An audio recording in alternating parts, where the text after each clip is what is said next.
سلامونه ستړي مشه وخت مو په خیر په موکړی دی اران ټي وي یوټیوب چینل څخه د نن ورځې تازه او مهم خبرونو ته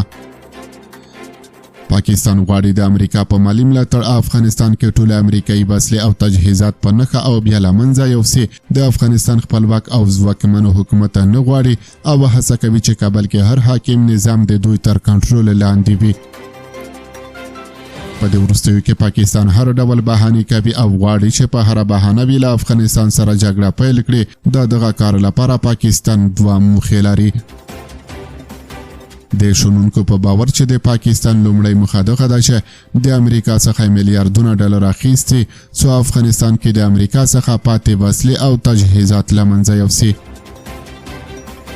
دا شکونه او باورونه داسې محل کیږي چې په دې وروستیو کې د امریکا ولسمشر ټرمپ په بار ویلي دی چې د افغانستان اسلامي امارت د ورته د 9 میلیارډ ډالرو په ارزښت هغه امریکایي وسلې او تجهیزات وسپاري چې په 2020 کال کې له افغانستان څخه د امریکایي ځواکونو وتلو پر مهال پاتې شوي دي خو اسلامي امارت دغه غوښتنې رد کړې دي له همدې کبله باور کېږي چې په تېرو 2 میاشتو کې د پاکستان لومړي وزیر شهباز شریف او د پاکستان د پوځ مشر عاصم منیر امریکا ته پرلهپسې 3 سفرونه او د امریکا له ولسمشر ټرمپ سره لیدنې ښیي چې پر افغانستان کومه معامله شوې وي له همدې سفرونو او لیدنې وروسته پاکستان بېلابېل تورونه پر افغانستان پورې کړي دي او جګړې ته زمینه برابره کړې ده د پاکستان دوهمه موخه دغه ده چې یو ضعیف او محتاج افغانستان د دوی لپاره پاتې شي او د افغانستان نظام تر خپل کنټرول لاندې وساتي او پرې نږدې چې افغانستان قوي او خپلواک حکومت ولري یا هم له نړیوالو سره اړیکې ولري د پاکستان له دغه هوکړې او معاملې سره نه یوازې افغانستان مخالف دی بلکې پاکستان کې ټول سیاسي ګوندونه هم د دغې جګړې پلوي نه دي او پر پاکستاني پوځ یې سختې نیوکې کړې دي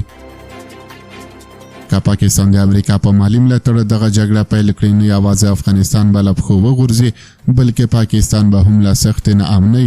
اقتصادي سقوط سره مخامخ شي او ښایي هندوستان هم له دغې موقع ګټه پورته کړي افغانان چې د جګړې اوږده مخینه لري د نړۍ 3 زبر ځواکونه روس امریکا او بریتانیا ته شرمناکې ماتې ورکړې دي خو ښایي د هغوی بخت په دې زورور و چې له افغانستان سره پولې نه لري او له ماتې وروسته یې هېواد کې خوندي پاتې شول پاکستان چې له افغانستان سره اوږده پوله لري ښایي اوسنی پرمختګ او د یو څو ښارونو امنیت یې هم د تل لپاره له منځه ولاړ شي او پاکستان هم د سوریې او سودان په څېر له سختو ناامنۍ او کورنۍ جګړې سره مخامخ شي د پاکستان له دغې کمزورتیا به د دوی پخوانی دښمن هندوستان هم ګټه اخلي او ښایي له داسې یو ضعیف حالت سره یې مخ کړي چې نور په آسیایي نقشه کې دغه د نړۍ زبر ځواکونو جنگی پروژه د تل لپاره ختمه شي